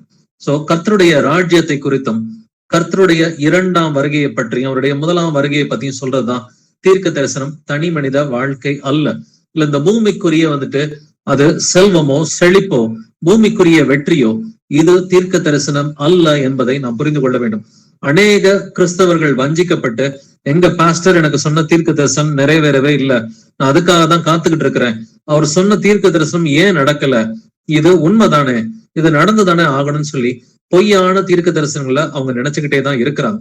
சோ இது கள்ள தீர்க்க தரிசனம், இது இப்படி இருக்கலாகாது என்கிற அந்த ஒரு புத்தி தெளிவை நாம தான் உங்களுக்கு சொல்லிக் கொடுக்கணும். இந்த வேத வாக்கியங்களை குறித்து தீர்க்க தரிசனம் என்பது இயேசு கிறிஸ்துவை பற்றின சாட்சியாக இருக்க வேண்டும். இது இயேசு கிறிஸ்துவை பற்றினது, அவரை மகிமைப்படுத்துவதுதான் தீர்க்க தரிசனம். இயேசு கிறிஸ்துவை மகிமைப்படுத்தும் பொழுது எப்பொழுதும் சபைக்கு பக்தி விருத்தி உண்டாகும். இப்படிதான் தீர்க்க தரிசனம் இருக்க வேண்டும் என்று நாம மற்றவர்களுக்கு சொல்லிக் கொடுக்கிற ஒரு கட்டாயத்துல இருக்கிறோம். ஏசாயா 9:7 வாசிச்சு பாத்தீங்கன்னா, தாவீதின் சிங்காசனத்தையும் அவருடைய ராஜ்யத்தையும் அவர் திடப்படுத்தி அதை இது முதற்கொண்டு என்றென்றைக்கும் நியாயத்தினாலும் நீதியினாலும் நிலைப்படுத்தும்படிக்கு அவருடைய கர்த்தத்துவத்தின் பெருக்கத்துக்கும் அதன் சமாதானத்துக்கும் முடிவில்லை. சேனைகளின் கர்த்தருடைய வைராக்கியம் இதை செய்யும். இயேசு கிறிஸ்துவின் 2ஆம் வருகையின் போது தாவீதின் சிங்காசனத்தை இயேசு கிறிஸ்து திடப்படுத்துவார் என்று எழுதியிருக்கிறது. அவருடைய கர்த்தத்துவத்தின் பெருக்கம், the increase of his government, அதுக்கு முடிவே கிடையாது அப்படின்னு வேதம் சொல்கிறது.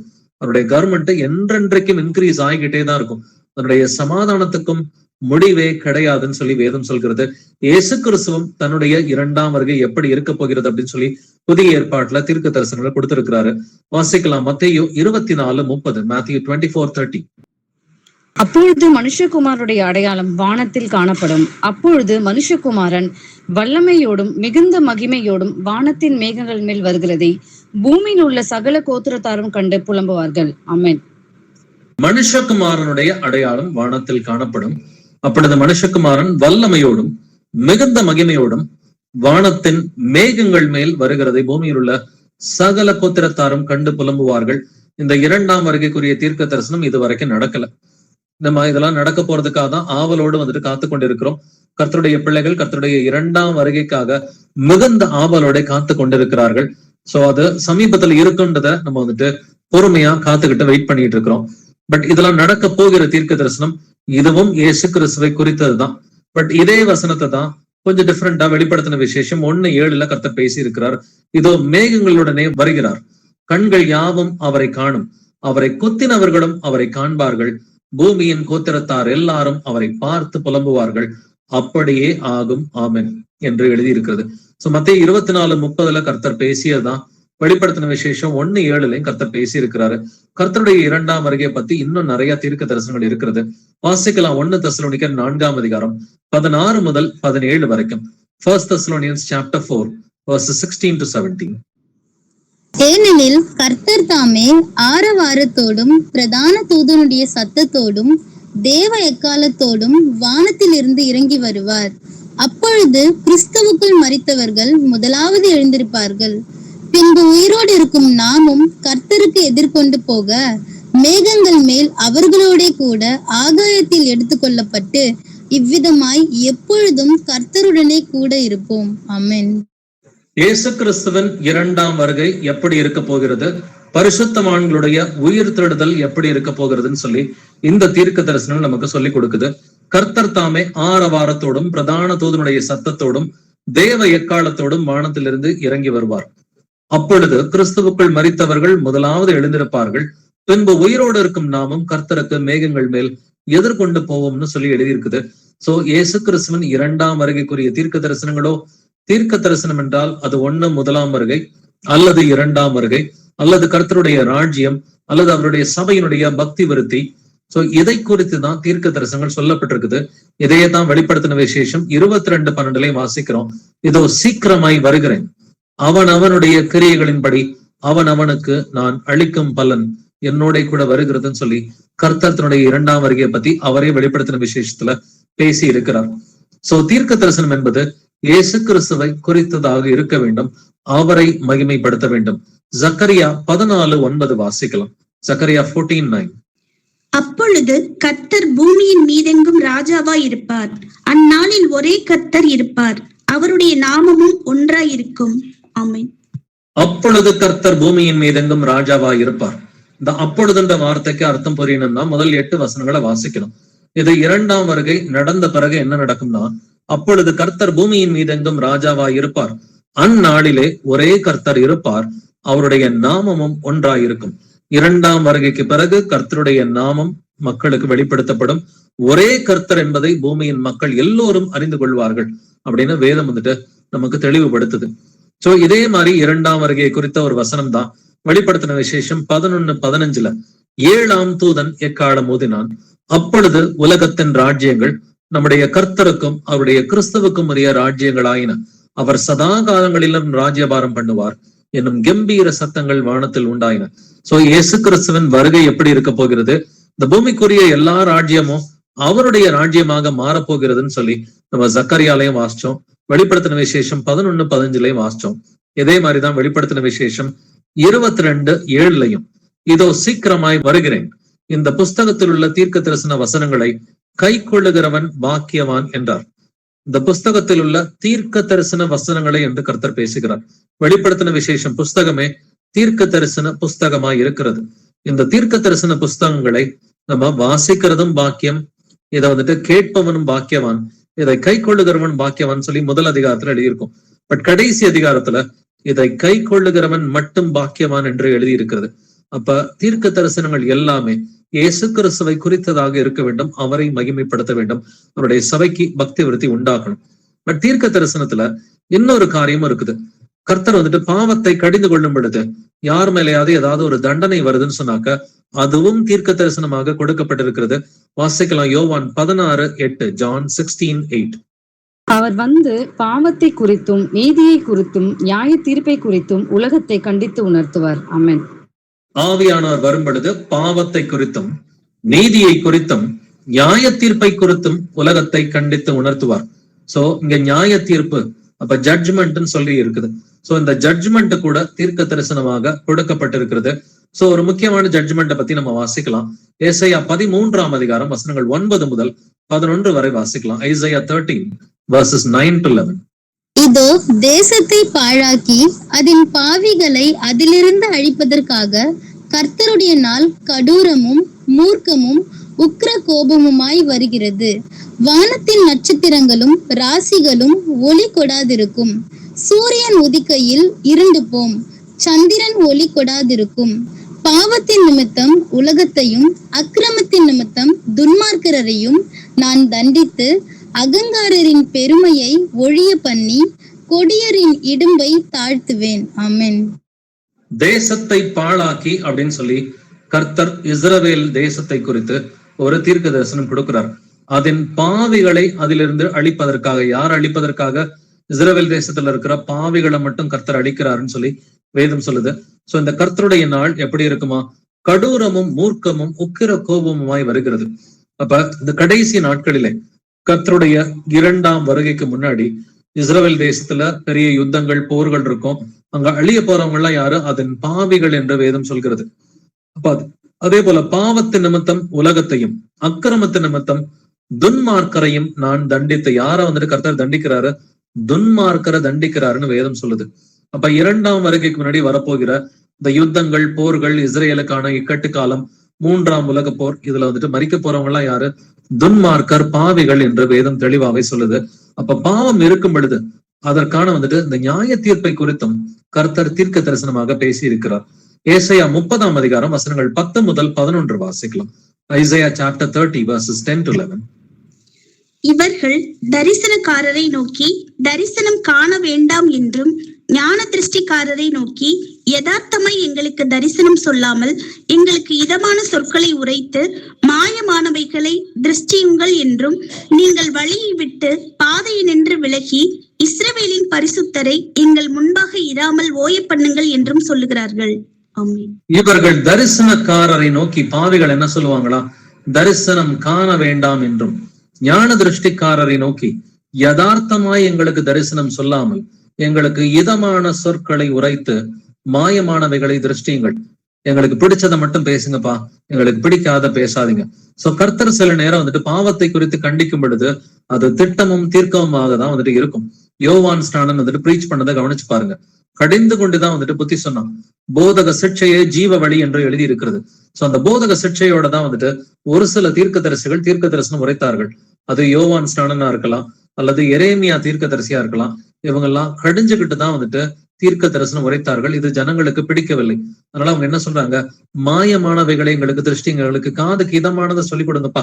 அவர்கள் செவித்தன உள்ளவர்களாய் தங்களுடைய சுய இச்சைகளுக்கு ஏற்ப திரளான போதகர்களை தங்களுக்காக சேர்த்து கொண்டார்கள் என்று புதிய ஏற்பாட்டுல இதை போன்ற ஒரு வசனம் இருக்குது. சோ நியாய தீர்ப்பை குறித்து தீர்க்க தரிசனம் சொல்லும் பொழுது நிறைய பேருக்கு பிடிக்காது. அதுக்கு பதில் வந்துட்டு நீ வந்துட்டு பணக்காரனா மாறிடுவ, ஃபாரினுக்கு போய் வேலை பார்க்க போற, பிளைட்ல போவ, பங்களா வாங்குவ, காரு வாங்குவ, இதை நான் சொப்பனமா கண்டேன், தரிசனமா கண்டேன், கர்த்தர் எனக்கு தீர்க்க தரிசனமா சொன்னாருன்னு சொல்லி காதுக்கு இதமானவைகளை வந்துட்டு, இருதயத்துக்கு இதமானவைகளை, காதுக்கு இனியவைகளை வந்துட்டு யாராவது ஒரு கள்ள தீர்க்க தரிசி சொல்லும் பொழுது இதைத்தான் உண்மையான தீர்க்க தரிசனம் சொல்லி அநேகர் நினைச்சுக்கிறாங்க. பட் தீர்க்க தரிசனம் என்பது இயேசு கிறிஸ்துவை குறித்ததாக இருக்க வேண்டும். அவர் சில நேரம் வந்து கீழ்ப்படியாத பாவைகள் மேல் நியாய தீர்ப்பை கொண்டு வரும் பொழுது அந்த நியாய தீர்ப்பை குறித்தது தீர்க்க தரிசனமாக எழுதப்பட்டிருக்கிறது. அதே போல ஒரு சில நேரங்களில் அவருடைய பிள்ளைகள் மனம் திரும்ப வேண்டும் என்றும் மனம் திரும்புதலை குறித்து தீர்க்க தரிசனம் கொடுத்திருக்கிறார். வாசிக்கலாம் எரேமியா 25ஆம் அதிகாரம் வசனங்கள் 4 முதல் 6 வரை. Jeremiah chapter 25 verses 4 to 6. கர்த்தர் உங்களிடத்திற்கு தீர்க்கதரிசிகள் ஆகிய தம்முடைய சகல ஊழியக்காரரையும் ஏற்கனவே அனுப்பி கொண்டே இருந்தும் நீங்கள் கேளாமலும் கேட்கும்படிக்கு நீங்கள் செவிகளை சாயாமலும் போனீர்கள். அவர்களை கொண்டு அவர் உங்களில் அவனவன் தன் தன் பொல்லாத வழியையும் உங்கள் கிரியைகளின் பொல்லாப்பையும் விட்டு திரும்பி கர்த்தர் உங்களுக்கும் உங்கள் பிதாக்களுக்கும் கொடுத்த தேசத்தில் சதா காலமும் குடியிருந்து அந்நிய தேவர்களை பின்பற்றாமலும் அவைகளுக்கு ஆராதனை செய்யாமலும் அவைகளை பணியாமலும் இருந்து நான் உங்களுக்கு தீமை செய்யாதபடிக்கு உங்கள் கைகளின் செய்கைகளால் எனக்கு கோபம் உண்டாக்காமலும் இருங்கள் என்று சொல்லி அனுப்பினேன். ஆமென். கர்த்தர் நிறைய தீர்க்கதரிசிகளை உங்களுக்கு அனுப்பி விட்டாரு.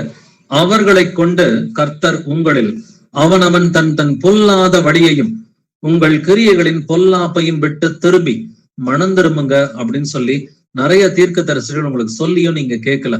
மனம் திரும்புதலை குறித்து பேசுவது இது கர்த்தருடைய சித்தமா இருக்கிறது. அநேக தீர்க்க தரிசனங்கள் மனம் திரும்புதலை குறித்ததா இருக்கிறது.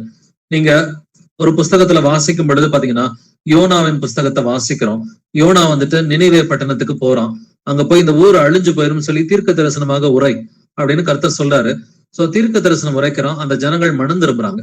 சோ தீர்க்க தரிசனம் உரைக்கப்படும் பொழுது இந்த இடம் வந்துட்டு கொஞ்ச நாள்ல அழிஞ்சு போயிரும், இந்த பட்டணம் வந்துட்டு இருக்காது, இது கர்த்தரால் கவிழ்க்கப்படும் அப்படின்னு சொல்லி யோனா தீர்க்கதரிசி பிரசங்கம் பண்ணப்ப நினைவே பட்டணத்தார் அனைவரும் மனம் திரும்பினார்கள். சோ தீர்க்க தரிசனம் என்பது சபைக்கு பக்தி விருத்தியும் மனம் திரும்புதலை உண்டாக்குகிறதா இருக்க வேண்டும். இதே போலதான் எசேக்கியேல் 18:30 வாசிக்கும் பொழுது ஆகையால் இஸ்ரவேல் வம்சத்தாரே நான் உங்களில் அவனவன் வழிகளுக்கு தக்கதாக நியாயம் தீர்ப்பேன் என்று கர்த்தராகிய ஆண்டவர் சொல்லுகிறார். நீங்கள் மனம் திரும்புங்கள், உங்களுடைய எல்லா மீறுதல்களையும் விட்டு திரும்புங்கள், அப்பொழுது அக்கிரமம் உங்கள் கேட்டுக்கு காரணமாய் இருப்பதில்லை அப்படின்னு சொல்லி கர்த்தர் சொல்றார். நீங்கள் மனம் திரும்புங்கள் என்று வேதத்தில் எழுதப்பட்டிருக்கு. நீங்க மனம் திரும்பலனா உங்களை நியாயம் தீர்ப்பேன்னு சொல்லி கர்த்தர் சொல்றார். சோ நியாய தீர்ப்பை குறித்தும் மனம் திரும்பலை குறித்தும் தீர்க்க தரிசனம் கொடுக்கப்பட்டிருக்கும். சோ இது எல்லாமே இயேசு கிறிஸ்துவ பாயிண்ட் பண்றதுதான். சோ மனம் திரும்புதல்னா யாரை வச்சு மனம் திரும்ப போறோம்? இயேசு கிறிஸ்துவ மையமா வச்சுதான் மனம் திரும்ப போறோம். இயேசு கிறிஸ்து எனது பாவங்களுக்காக மரித்து அவர் வந்துட்டு எனது பாவங்களுக்காக ரத்தம் சிந்தினார், அவர் மரித்தார், அடக்கம் பண்ணப்பட்டார், 3ஆம் நாளில் உயிர் தெழுந்தார், அவர் ஜீவிக்கிற தேவன் சொல்லி இயேசு கிறிஸ்துவை மையமாக கொண்டுதான் மனம் திரும்புறோம். மனம் திரும்பி ஞானஸ்நானம் எடுக்கிறோம். அதுவும் இயேசு கிறிஸ்துவின் நாமத்தை கொண்டுதான் ஞானஸ்நானம் எடுக்கிறோம். ஞானஸ்நானம் எடுத்த பிறகு ஆவியின் கனிகளோடு வந்துட்டு இருக்க பழகிறோம். இது கர்த்தருடைய குணாதிசயம் வந்துட்டு. அப்ப இயேசு கிறிஸ்துவின் ஆவியை உடைய பிள்ளைகளா கடைசி வரைக்கும் ஜீவிக்கிறது. சோ தீர்க்க தரிசனம் எல்லாமே இயேசு கிறிஸ்துவை குறித்து பாயிண்ட் பண்ற விஷயமா தான் இருக்குது. வாசிக்கலாம் 2 பேதுரு 2:5, 2 Peter 2:5. பூர்வ உலகத்தையும் தப்பவிடாமல் நீதியை பிரசங்கித்தவனாகிய நோவா முதலான 8 பேரை காப்பாற்றி அவபக்தி உள்ளவர்கள் நிறைந்த உலகத்தின் மேல் ஜலப்பிரளயத்தை வரப்பண்ணி. ஆமென். பூர்வ உலகத்தையும் தப்ப விடாமல் நீதியை பிரசங்கித்தவனாகிய நோவா. சோ நோவாவின் நாட்கள்ல வந்துட்டு அந்த வெள்ளம் வருவதற்கு முன்னாடி நோவா என்னத்த பிரசங்கம் பண்ணா, எப்பா அழிவு வரப்போகுதுப்பா, மனம் திரும்புங்க. அழிவை குறித்தும் நியாய தீர்ப்பை குறித்தும் மனம் திரும்புதலை குறித்தும் கர்த்தருடைய நீதியை குறித்தும் நோவா பிரசங்கம் பண்ணான். அப்படின்னா நோவாவுடைய பிரசங்கத்துல தீர்க்க தரிசனம் இருந்தது அப்படிங்கிறத வந்துட்டு பாக்குறோம். சோ அந்த 8 பேர் தான் அதை நம்பினாங்க, 8 பேர் தான் காப்பாற்றப்பட்டார்கள். இதே போலதான் யோனா தீர்க்க தரிசியும் பிரசங்கம் பண்றான்.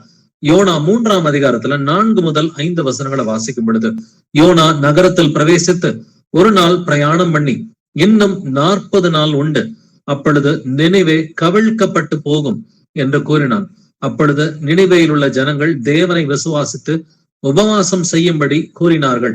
பெரியோர் முதல் சிறியோர் மட்டும் ரெட்டுடுத்தி கொண்டார்கள். சோ கவிழ்க்கப்பட்டு போகும் அப்படின்னு சொல்லி தீர்க்க தரிசனம் உரைக்கப்படும் பொழுது அங்கே ஒரு மனம் திரும்புதல் உண்டாகுது.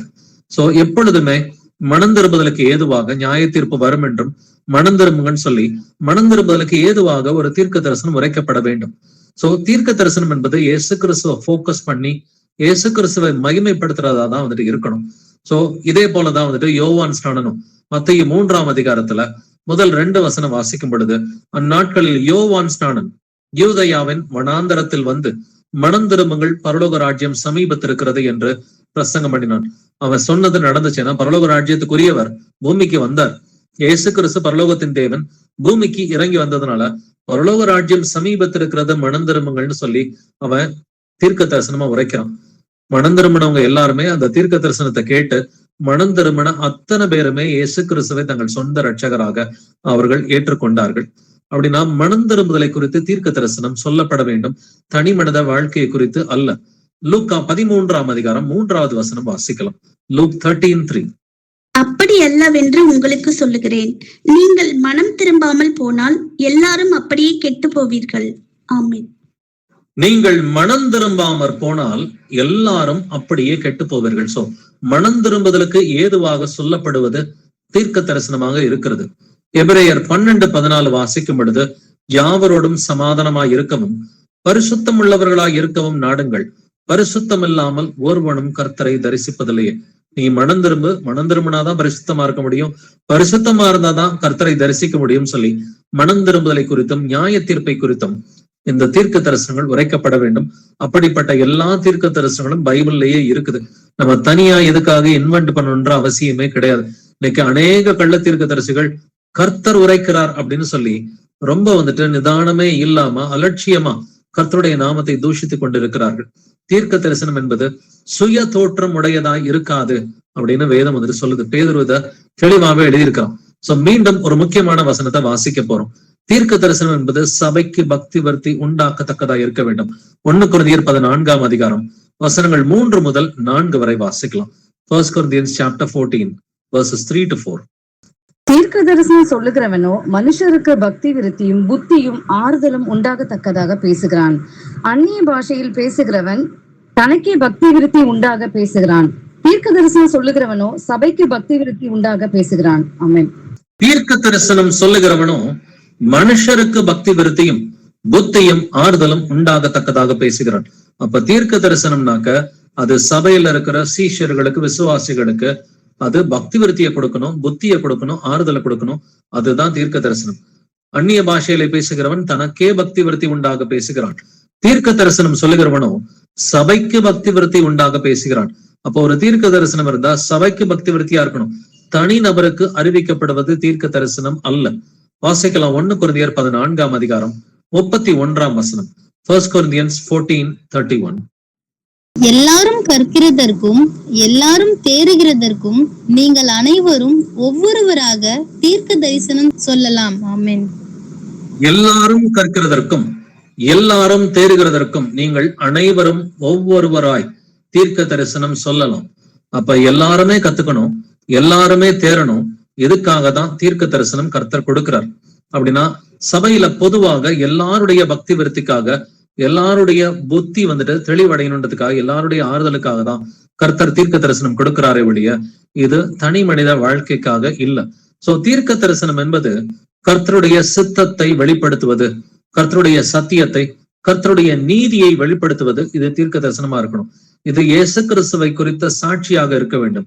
நம்ம வெளிப்படுத்தின விசேஷம் 19:10 வாசிச்சது போல, சோ இயேசு கிறிஸ்துவை குறித்த சாட்சியே தீர்க்க தரிசனத்தின் ஆவியாக இருக்கிறது. இது மனம் திரும்புதலுக்கு ஏதுவாக, இது கர்த்தருடைய பிள்ளைகளை வழிநடத்தும். இது சபையோட பக்தி விருத்திக்கு ஏதுவாக இருக்கும்ன்றத 1 கொரிந்தியர் 14 வாசிச்சோம். அதே போல நியாய தீர்ப்பை குறித்தும், வரப்போகிற அந்த தண்டனைகளை குறித்தும், அதுக்கு தப்பித்துக் கொள்வதற்கு எப்படி மனம் திரும்ப வேண்டும் என்றும் தீர்க்க தரிசனத்தை கர்த்தர் பேசி இருக்கிறாரு. இயேசு கிறிஸ்துவை மகிமைப்படுத்தும் காரியம் தான் தீர்க்க தரிசனம். பட் இன்னைக்கு கள்ள தீர்க்க தரிசிகள் சொல்றது போல தனிப்பட்ட வாழ்க்கையை குறிச்சோ, வேலையை குறிச்சோ, திருமணத்தை குறிச்சோ, இல்ல நீ உன் வாழ்க்கையில சக்சஸ்ஃபுல்லா இருப்ப, வீடு வாங்குவ, கார் வாங்குவன்னு சொல்லி ஒரு தனி மனிதனை மேன்மைப்படுத்துறதோ, இல்ல ஒரு பாஸ்டரை மேன்மைப்படுத்துறதோ இது தீர்க்க தரிசனம் அல்ல. வேதத்துக்கு புறம்பா இருப்பது தீர்க்க தரிசனம் அல்ல. ஒரு தனி மனிதனுடைய லாபத்தை குறித்து பேசுவது இது தீர்க்க தரிசனம் அல்ல. இது குழப்பத்தை தான் உண்டு பண்ணும். அநேகர் இது ரைட் நினைச்சுட்டு இருக்கிறாங்க. அதனாலதான் கர்த்தர் கள்ள தீர்க்க தரிசிகளை குறித்து எச்சரிக்கையா இருங்கள்னு சொல்றாரு. மத்தேயு 7:15 வாசிச்சீங்கன்னாக்க, கள்ள தீர்க்க தரிசிகளுக்கு எச்சரிக்கையா இருங்கள், அவர்கள் ஆட்டுத்தோலை பொருத்தி கொண்டு உங்களிடத்தில் வருவார்கள், உள்ளத்திலோ அவர்கள் பட்சிக்கிற ஓநாய்கள் என்று எழுதியிருக்கிறது. கள்ள தீர்க்க தரிசிகள் தப்பான தீர்க்க தரிசனத்தை தான் பேசுவாங்க. அது இயேசு கிறிஸ்துவை மகிமைப்படுத்தாது, தங்களை மகிமைப்படுத்துற மாதிரியோ, இல்ல ஒரு தனி மனிதனுக்கு பொருளாசையை தூண்டுற மாதிரியோ தான் அவர்களுடைய தீர்க்க தரிசனம் இருக்கிறது. 1 யோவான் 4:1 வாசிக்கும் பொழுது, பிரியமானவர்களே, உலகத்தில் அநேக கள்ள தீர்க்க தரிசிகள் தோன்றி இருப்பதனால் நீங்கள் எல்லா ஆவிகளையும் நம்பாமல் அந்த ஆவிகள் தேவனால் உண்டானவைகளோ என்று சோதித்து அறியுங்கள் அப்படின்னு சொல்லி கர்த்தர் சொல்றார். So test all spirits. So நிறைய கள்ள தீர்க்க தரிசி இருக்கிறாங்க உலகத்துல. அந்த காலத்திலேயே 2000 வருஷத்துக்கு முன்னாடியே நிறைய கள்ள தீர்க்க தரிசிகள் இருக்கிறாங்க அப்படின்னு சொல்லி கர்த்தர் எச்சரித்து இருக்கிறார். அன்னையோட இன்னைக்கு ஜனத்தொகை ஜாஸ்தி. அதனால இன்னைக்குமே நிறைய கள்ள தீர்க்க தரிசிகள் தனி மனித வாழ்க்கையை குறித்து தீர்க்க தரிசனம் சொல்றாங்க. அதனாலதான் மத்தேயு 7:22-23 சொல்லுது, அந்நாளில் அநேகர் என்னை நோக்கி, கர்த்தாவே கர்த்தாவே, உமது நாமத்தினாலே தீர்க்க தரிசனம் உரைத்தோம் அல்லவா, உமது நாமத்தினாலே பிசாசுகளை துரத்தணும் அல்லவா, உமது நாமத்தினாலே அநேக அற்புதங்களை செய்தோம் அல்லவா என்று கூறும் பொழுது இயேசு கிறிஸ்து என்ன சொல்றாரு, நான் ஒரு காலம் உங்களை அறியவில்லை, அக்கிரம செய்கைக்காரரை என்னை விட்டு அகன்று போங்கள் அப்படின்றாங்க. உமது நாமத்தினாலே தீர்க்க தரிசனம் உரைச்சோம் அப்படி சொன்னா, இவர்கள் உரைத்த தீர்க்க தரிசனம், அநேகருடைய தீர்க்க தரிசனம் தனி மனித வாழ்க்கைக்கான தீர்க்க தரிசனமா இருக்கிறது.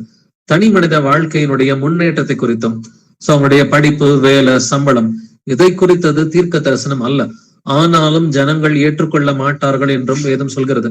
2 தீமோத்தேயு 4 முதல் 4 வசனங்களை வாசிக்கும் பொழுது, ஏனென்றால் அவர்கள் ஆரோக்கியமான உபதேசத்தை பொறுக்க மனதில்லாமல் செவித்தின உள்ளவர்களாகி தங்கள் சுய இச்சைகளுக்கு ஏற்ற போதகர்களை தங்களுக்கு திரளாக சேர்த்து கொண்டு சத்தியத்துக்கு செவியை விலக்கி கட்டுக்கதைகளுக்கு சாய்ந்து போகும் காலம் வரும்.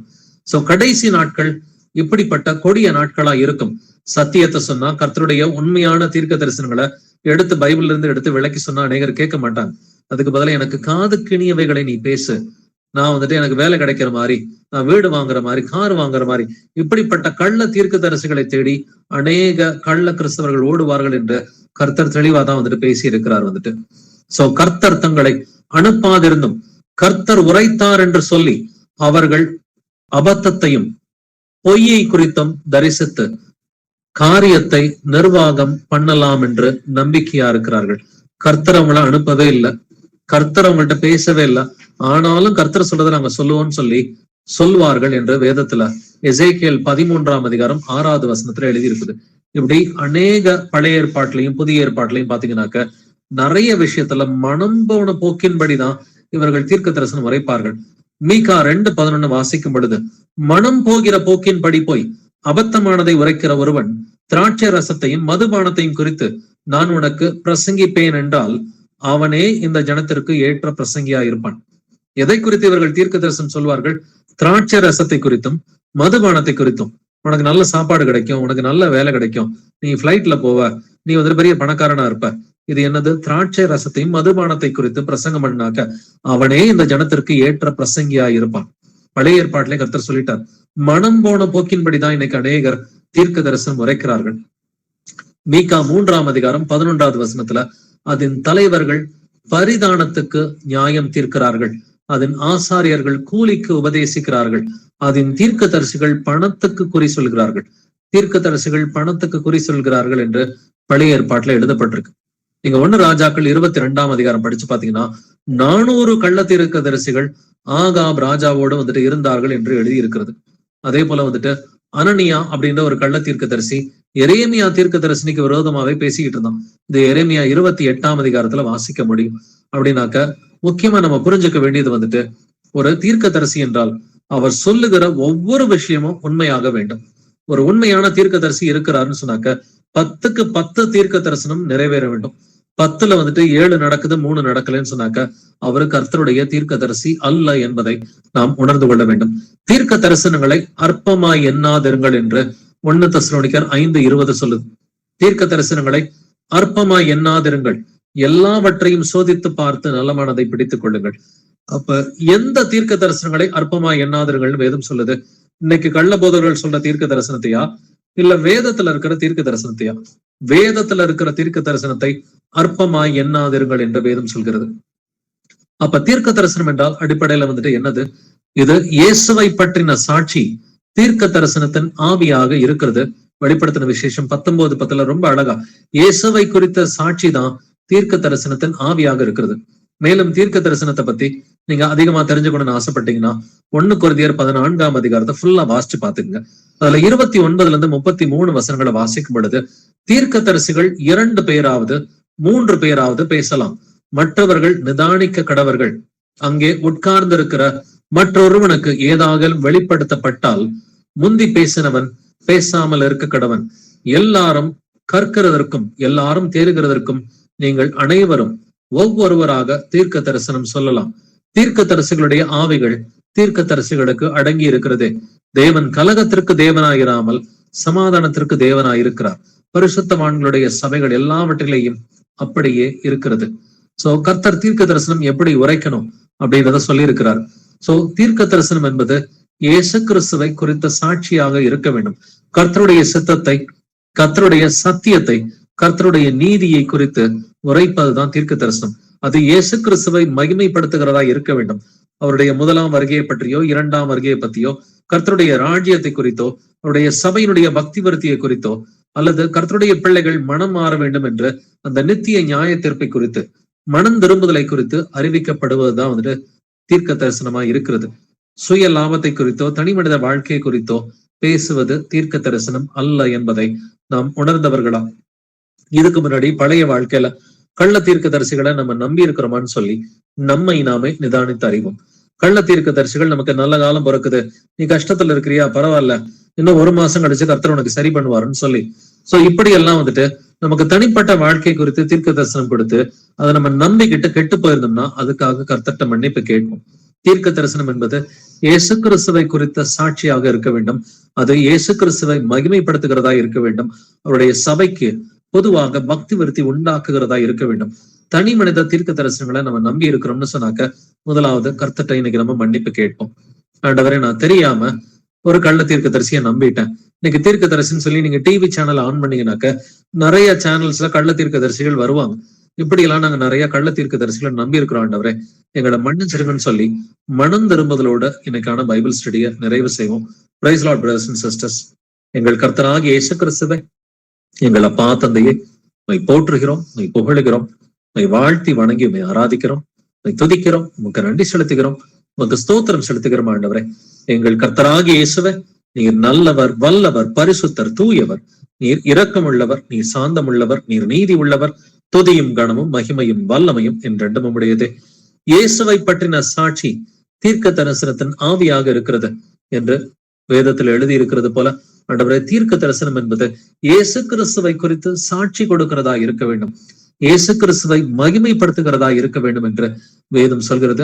ஆனால் ஆண்டவரே, நாங்களும் ஆண்டவரை நிறைய கள்ள தீர்க்க தரிசிகளை நம்பி நாங்க ஏமாந்து போயிருக்கிறோம். அதற்காக எங்களை மன்னிக்க வேண்டுமாறு கெஞ்சி மன்றாடுகிறோம். ஆண்டவரே, அநேக கள்ள தீர்க்க தரிசிகள் இந்த உலகத்தில் தூண்டி இருக்கிறார்கள். அதனால நீங்கள் எல்லா ஆவிகளையும் நம்பாமல் அந்த ஆவிகள் தேவனால் உண்டானவைகளோ என்று சோதித்து அறியுங்கள் என்று வேதம் சொல்கிறது. நாங்களோ எங்களுடைய பழைய வாழ்க்கையில வந்துட்டு அநேக கள்ள தீர்க்க தரிசிகளை நம்பி நாங்க ஏமாந்திருக்கிறோம். அதற்காக எங்களை மன்னிக்க வேண்டுமாறு கெஞ்சி மன்றாடுகிறோம். ஆண்டவரே, தயவாய் எங்களை வந்துட்டு மன்னியும். ஆண்டவரே, எங்களை மன்னித்து ஆண்டவரை இனிமேல் எது உண்மையான தீர்க்க தரிசனம், எது கள்ள தீர்க்க தரிசனம், யார் உண்மையான தீர்க்கதரிசி, யார் கள்ள தீர்க்கதரிசி என்பதை வந்துட்டு நாங்கள் நிதானித்து அறிவதற்கு எங்களுக்கு ஞானத்தை நீர் அருள வேண்டுமாறு கெஞ்சி மன்றாடுகிறோம் ஆண்டவரை. தொடர்ந்து ஆண்டவரை சபைக்கு பக்தி விருத்தி ஏதுவாக, பக்தி விருத்தி வரும்படியாக வேதத்துல நீங்க எல்லா தீர்க்க தரிசனங்களையும் கொடுத்திருக்கிறீங்க ஆண்டவரை. இயேசு கிறிஸ்துவை மகிமைப்படுத்துகிற தீர்க்க தரிசனங்களை நாங்கள் நம்புவதற்கு கிருபையை கொடுங்கப்பா. உம்முடைய சபைக்கு பக்தி விருத்தி உண்டாக்கத்தக்கதாக தீர்க்க தரிசனங்களை நாங்கள் நம்புவதற்கு, குறிப்பா இனிமேல் நடக்க போகிற உடைய 2ஆம் வருகையை பற்றியும் உடைய ராஜ்யத்தை குறித்தும் நித்திய ஜீவனை குறித்தும் தீர்க்க தரிசனங்களை தொடர்ந்து எங்களுக்கு வெளிப்படுத்த வேண்டுமாறு கெஞ்சி மன்றாடுகிறோம் ஆண்டவரை. இந்நாள் வரைக்கும் ஆண்டவரை நீர் பாராட்டின அன்பிற்காக, உடைய கிருபைக்காக, உடைய இரக்கத்திற்காக நமக்கு நன்றி செலுத்திக்கிறோம் ஆண்டவரை. தீர்க்க தரிசனம் சொல்லுகிறவனோ மனுஷருக்கு பக்தி விருத்தி உண்டாக தீர்க்க தரிசனம் உரைக்க வேண்டும். மனுஷருக்கு புத்தியை தெளிவிக்கிறதுக்காக, ஆறுதல் உண்டாக்குவதற்காக தீர்க்க தரிசனம் உரைக்க வேண்டும் என்று வேதத்தில் எழுதியிருக்கிறதப்பா. ஆண்டவரை தனி மனித தீர்க்க தரிசனத்தை அதிகமாக நம்பியதற்காக தயவா எங்களை மன்னித்த ஆண்டவரை. இனிமேட்டு தீர்க்க தரிசனம் என்றால் இயேசு கிறிஸ்துவை மகிமைப்படுத்த வேண்டும், அவருடைய சபைக்கு பக்தி விருத்தி உண்டாக்க வேண்டும். அப்படிப்பட்ட எல்லா தீர்க்க தரிசனங்களும் ஒரு தனி மனிதனுடைய வாயிலிருந்து பிறவாமல் வேதத்தில் எழுதப்பட்டிருக்கிற தீர்க்க தரிசனங்களை ஒரு கர்த்தருடைய பிள்ளையின் மூலமாக நாங்கள் விளக்கமாக கேட்கும் பொழுது அது சபைக்கு பக்தி விருத்தி உண்டாக்குகிறது, அது இயேசு கிறிஸ்துவின் நாமத்திற்கு மகிமையை செலுத்துகிறது என்பதை நாங்கள் நன்றாக உணர்ந்த பிள்ளைகளா இயேசு கிறிஸ்துவை உண்மை மகிமைப்படுத்துகிற தீர்க்க தரிசனங்களை மாத்திரம், சபைக்கு பக்தி விருத்தி உண்டாக்குகிற தீர்க்க தரிசனங்களை மாத்திரம், எங்களை மனந்திருமுதலுக்கு ஏதுவாக வழிநடத்துகிற தீர்க்க தரிசனங்களை மாத்திரம் நாங்கள் நம்புவதற்கு கிருபை கொடுங்கப்பா.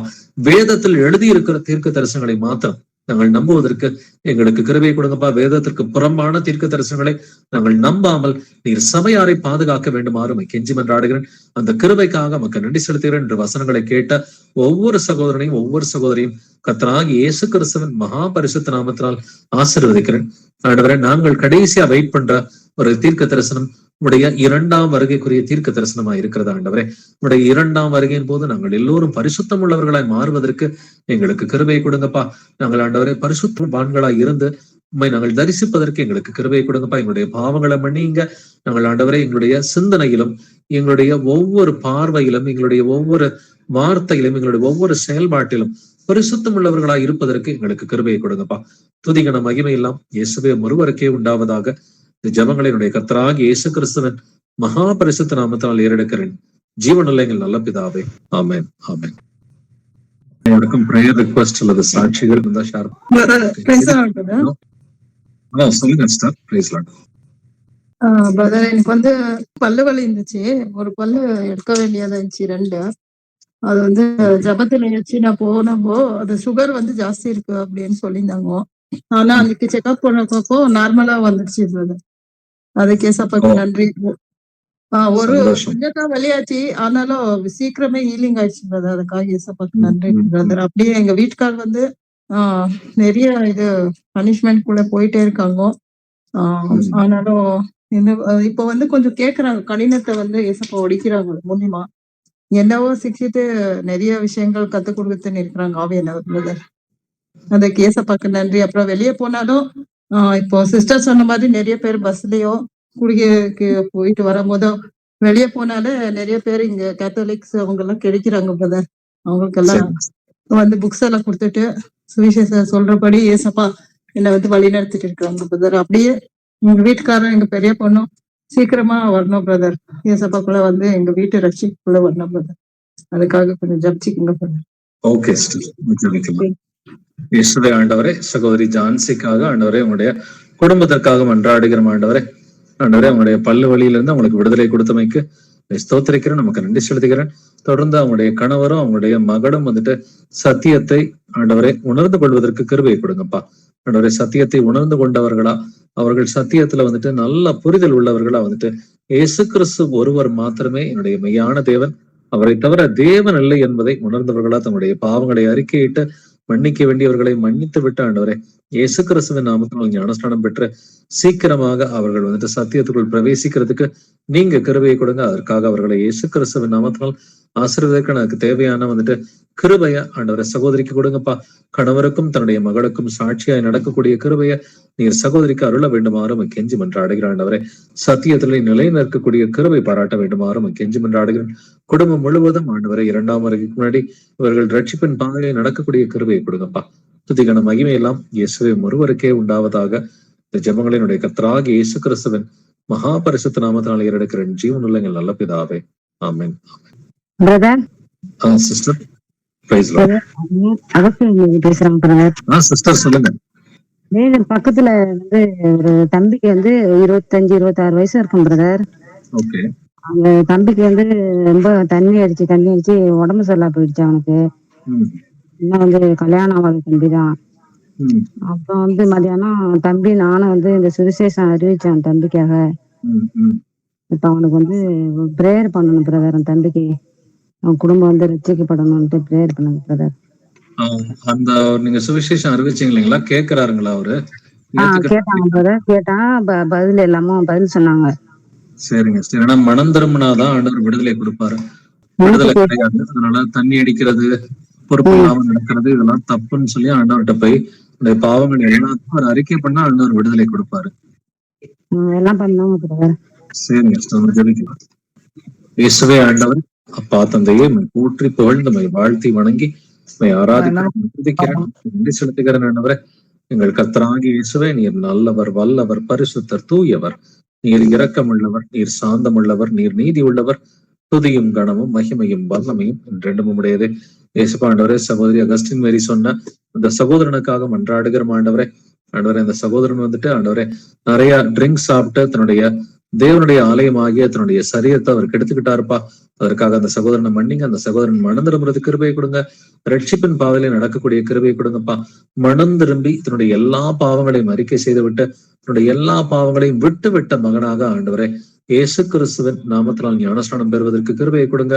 உடைய கிருபையோட சத்திய பாதையில நடக்கக்கூடிய கிருபையை கொடுங்கப்பா. சீக்கிரமாக பாவ வழிகள்ல இருந்து மீண்டு வந்து வேதத்தை வாசிப்பதற்கும் அதை விசுவாசிப்பதற்கும் அதன் வழியிலே நடப்பதற்கும் நீர் சகோதரனை பலப்படுத்த வேண்டுமாறும் கெஞ்சி கொண்டாடுகிறேன். இந்நாள் வரைக்கும் சகோதரனை கட்டி வைத்திருக்கிற அந்த குடிவரியின் அசுத்தாவிய சாத்தான இயேசு கிறிஸ்துவின் நாமத்தால் நீங்கள் கடிந்து கொள்கிறோம் ஆண்டவரே. அந்த சகோதரனை நீங்க விடுவீங்க, நீங்க பலப்படுத்துங்க. சத்திய வேதத்தை உணர்ந்து கொள்ளக்கூடிய கிருபையை கொடுங்கப்பா. அதன் முக்கியத்துவத்தை புரிஞ்சுக்கிட்டு அதை வாசிக்கவும் விசுவாசிக்கவும் கை கொண்டு நடக்கவும் கிருபையை கொடுங்கப்பா. துதிக்கான மகிமையெல்லாம் இயேசுவே ஒருவருக்கே உண்டாவதாக. இந்த ஜெபங்களினுடைய கர்த்தராகிய இயேசு கிறிஸ்துவின் மகா பரிசுத்த நாமத்தினால் ஏறெடுக்கிறேன் ஜீவனுள்ள எங்கள் நல்ல பிதாவே. ஆமென் ஆமென். வேற யாருக்காவது பிரேயர் ரிக்வெஸ்ட் அல்லது சாட்சிகள்?